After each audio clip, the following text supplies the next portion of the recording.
Welcome back. Now we have motivation this Monday, and it's a really interesting day to have a motivation segment. Now, this week we're looking at self-leadership for governance. Seyi Jolayemi is back.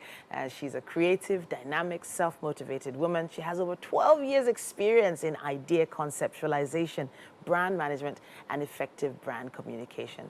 It's always a pleasure having a conversation with you. Thank you. Thank you very much. Good morning. All right. So now, when it comes to self-leadership, you know, those, when we think of being a leader, we Yes. think of having an impact of people that are Certainly.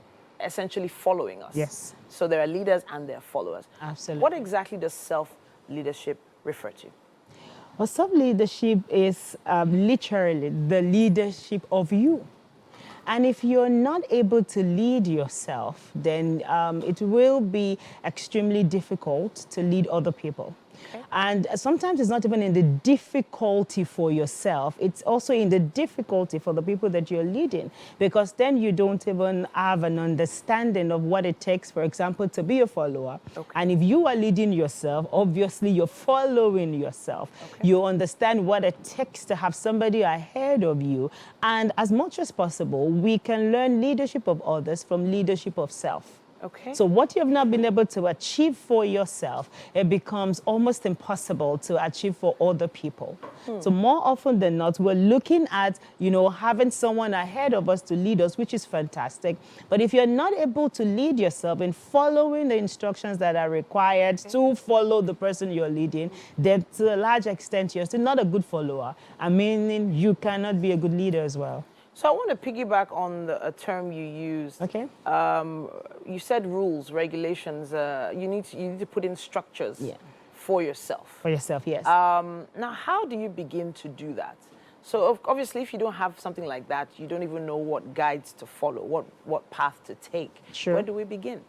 So many people actually focus on external more than internal. Okay. And for you to lead yourself, for you to understand what works for you to be able to put up measures and structures for yourself, you have to look inwards. So it starts with self-reflection, introspection, where then you can say, what am I doing? What's happening with me? What are these changes I'm experiencing? Why do I do the things that I do? And this would certainly lead to a higher level of self-awareness. So when you are aware of your strengths, you're aware of your weaknesses, opportunities that are around you, you're aware of what works and what doesn't work, you know, you're aware of the kind of people you thrive with, then you will gradually be able to put in those measures, those checks. Or sometimes you want to achieve something, but it doesn't even come naturally to you. Yeah. Then you want to put in people around you who can help you, more like accountability partners, or sometimes you could want to call it forcing systems for yourself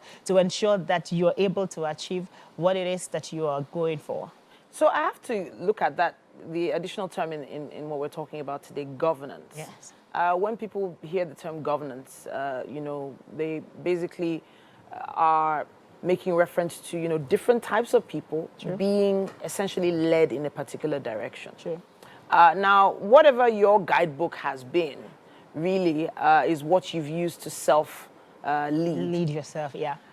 So what if for some reason you've been leading yourself down a path that you're not so proud of? Where do you make that U-turn in order to govern people that are around you or essentially working with you and not take them down the wrong path? Okay, so I want to start by saying that as much as possible, if you identify that you have been leading yourself in the wrong path, I don't think you should jump at leading other people. Okay. Because obviously if you, you is difficult to lead for you, if you is not exactly being led in the right direction, then I wonder how you want to lead 10 or 50 or a million or, much more than that. So I believe that if you realize that you are not even been leading yourself right, then you need to draw back. I spoke initially about self-reflection, introspection, self-awareness, learning what you need to learn, getting rid of what you believe has not caused you to lead yourself right, and then, of course, onboarding new skills. Before then, you now go on to say, I want to step into governance, to lead other people. So, but how do you know, a lot of people that don't realize that they've been going down the wrong path. Maybe they're gauging it by how much they have in the bank or maybe how many staff they have. But they've not exactly been doing the right thing so far. Now, they probably are leading people in the wrong direction, but how do you know? How do you know that you've actually been doing the right thing? There is no true leadership without impact. Okay. And you cannot say impact if you cannot measure. So we're talking influence on people that causes some level of impacts that you can measure and say, this was the standard of living, this was the lifestyle, this was what was obtainable, infrastructural development, level of economy, education, and all of that. So you have to actually have metrics that you're using to check not just yourself, but the people who are in your team or those that you're leading. You cannot just assume that you have been leading people right, because you mentioned that you might not know, but other people can know. And that's why we start from within, but it has to certainly go out because you're leading other people, and metrics have to be what other people can measure, not just you. Once you have metrics in place, yes, you have to sort of, okay, we have to make reference to things like discipline. Yes, absolutely. Because, you know, if you are the one judging yourself, for instance, by those metrics, you can't really say if those who are following you are going to be as disciplined as you or even have the same vision as you when it comes to governing people. Yes. Now, there are people that probably want to expand their horizons, but they've just not found the right followers or the right ethics in their followers to go in the right direction or keep climbing.